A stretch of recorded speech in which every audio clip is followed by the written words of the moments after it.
Hi everyone, Adam Steele here again from the Hot Pole Studios with another guitar nerd video. In today's clip we're going to talk about Celestion's Greenback speakers. Over the years there have been several revisions and several versions of the classic Greenback speakers, but the main distinction for me is between the G12M and the G12H. M and H standing for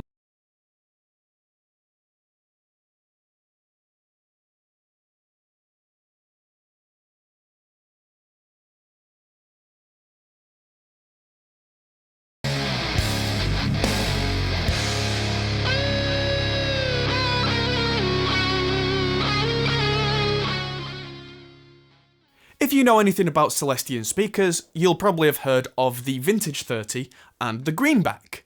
The Vintage 30 is a lot newer and considered the go-to speaker for modern rock, and the Greenback is considered the classic rock speaker with a design that goes back to the mid-60s. Did you know there were two different types of Greenback from very early on though?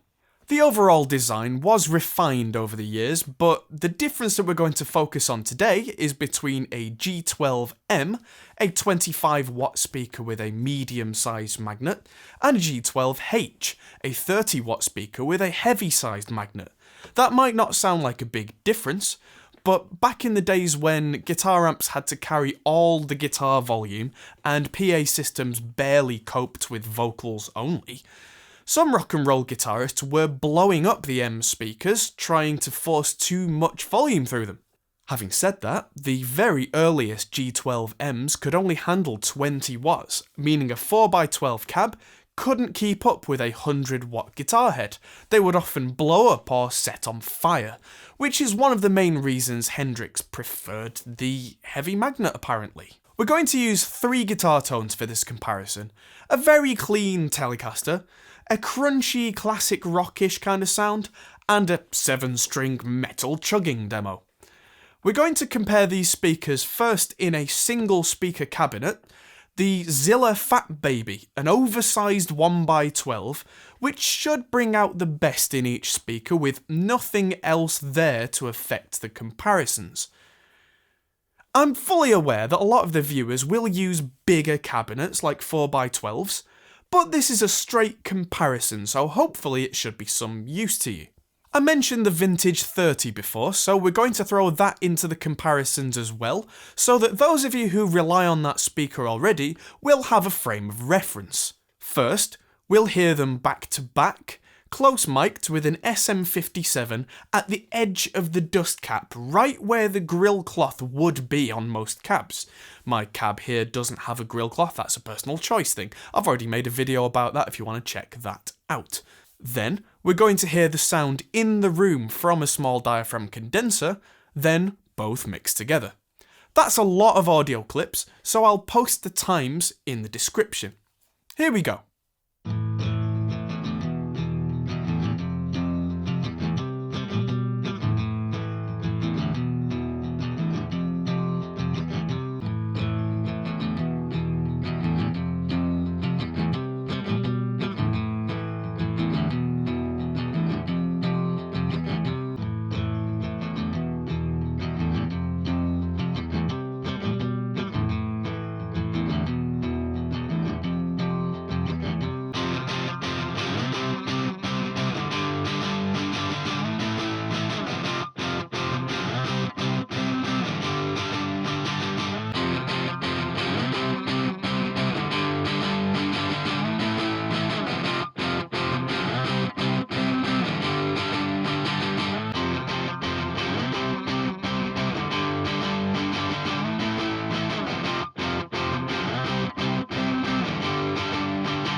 So what did you think? There was a huge difference in my opinion, and it's entirely down to you which one you preferred.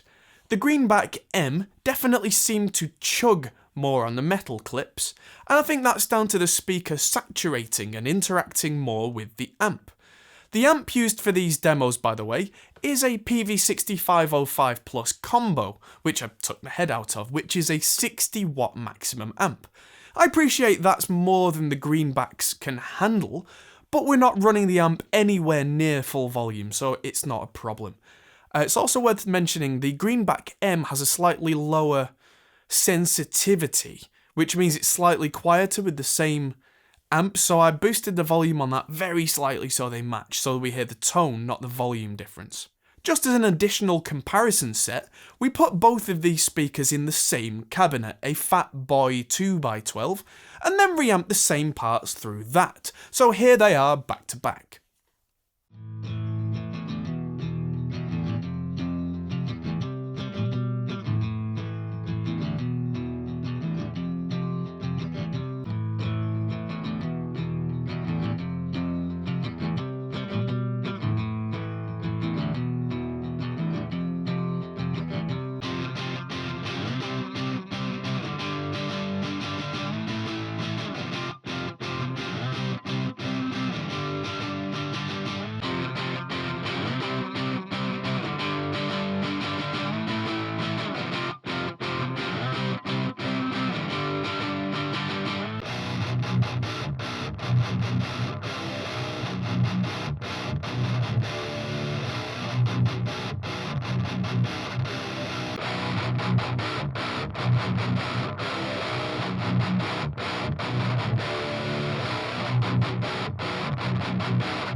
I hope that was useful for you. It's been enlightening for me.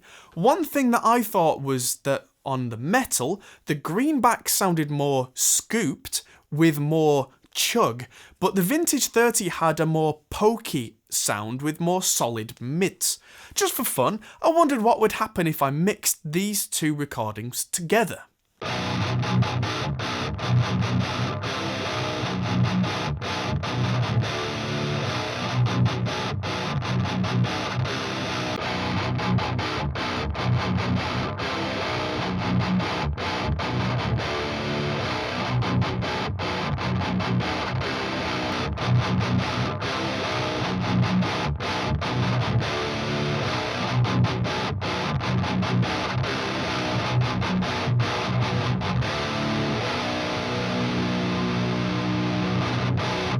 Now that is a sound I can get behind, and I'll be using that mix a lot in future as a combination. Anyway, that's all for now. More videos are coming, including a comparison of a cabinet wired in serial versus parallel and what that means, another one about how to get a big drum sound from a small recording room, and loads of tutorials, viewers' comments, and guitar and tech news. Thanks for watching. Please hit subscribe if you haven't already, because it really helps us to grow. I know I sound like a stuck record if you have subscribed, and thank you if you have. Check out our Patreon campaign as well, because that helps us to do more of these kind of videos. And thanks for watching, so I'll see you in the next video. Bye for now.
Thanks for watching, guys. If you enjoyed this, feel free to check out our other videos, as you can find here, or check out our Facebook and Twitter, or our Patreon page, which helps us to make more videos like this. Thanks for watching, and we'll see you in the next video.